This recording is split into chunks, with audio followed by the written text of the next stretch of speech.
little spot in the middle here, your flag is your driving device. So basically, you're going to choose a direction to send him off to your right or left. So I'm going to send him off to my right, so that means my flag needs to be in my left hand, so I can get that, I can aim it towards his drive line, which is basically where your leg would be when you're riding. So I'm going to use my flag and just ask him, put a little motion, a little energy in the flag, just ask him to move forward.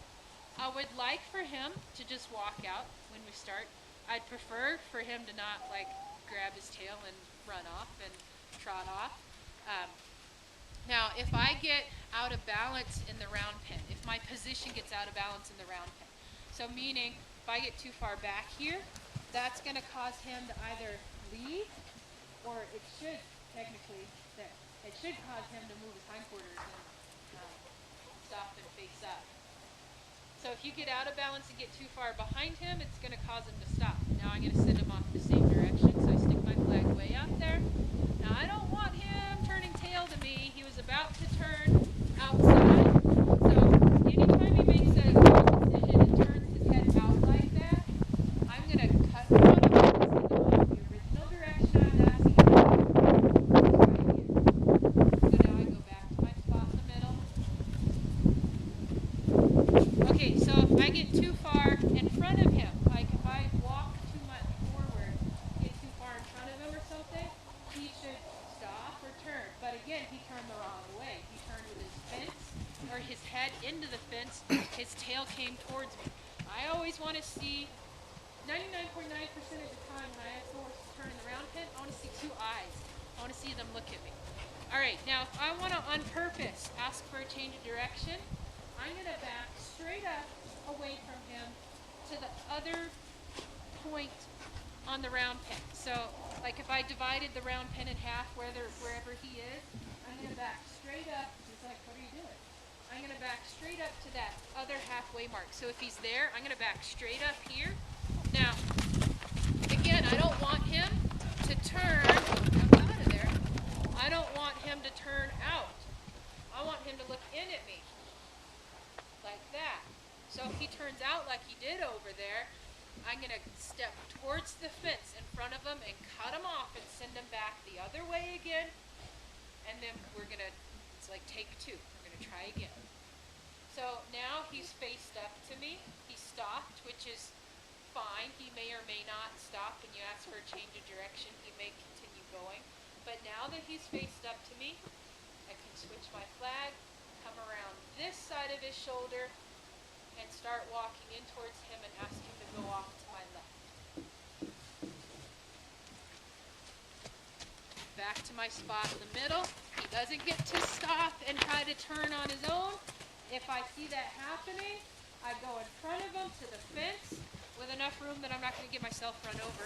But I go in front of him to the fence and cut him off. He needs to stay going whatever direction you put him in. If you're asking him to go to your left, he needs to stay going to your left. He does not get to change his own direction. He can slow himself down and walk. That's actually just fine. Any thought of relaxing and slowing down is good. I'm not going to block that. Okay, so again, to ask for a change of direction, I'm going to back up directly halfway across the round pen from him. So back up here. Oh, he turned his butt towards me, so I go to the fence in front of him, cut him off, and then we just try again. I backed up away from him.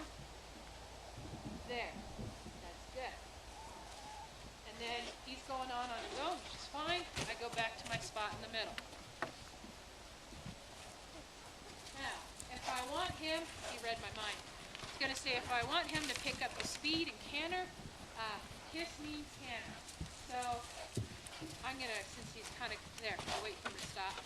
No, you don't get to stop at the gate on your own.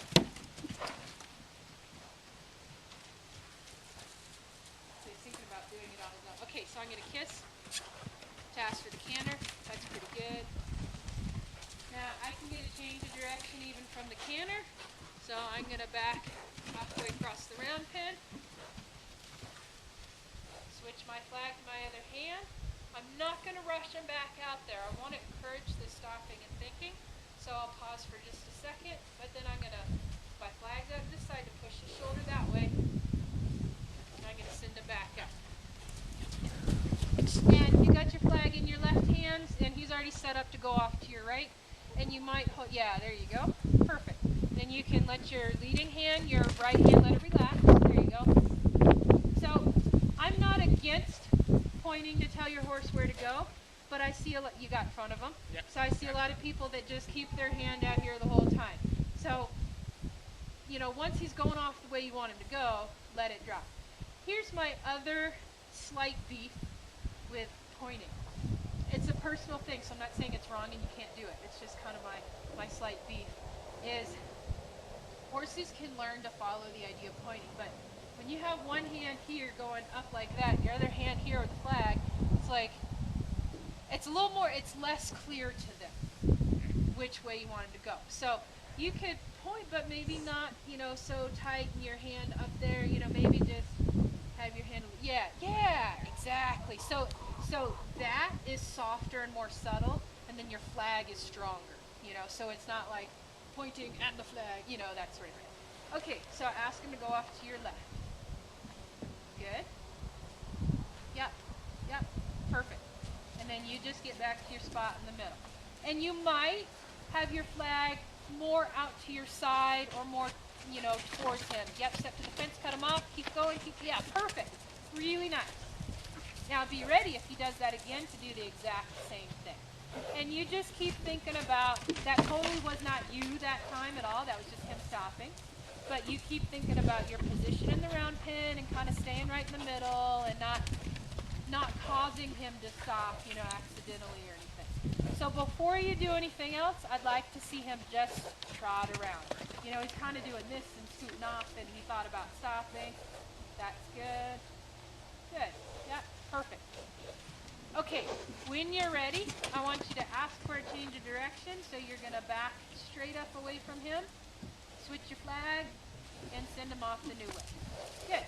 And he's kind of like a little bit high and excited, and so I want you to keep doing it until he'll just maybe trot out of there, not like pen her off and that sort of thing. Good. Keep going to the fence, straight line, and then switch your flag. You might switch your flag as you're backing up. That way, as soon as he changes and looks in towards you, you've already got your flag in your new hand, and you can go right to sending him off.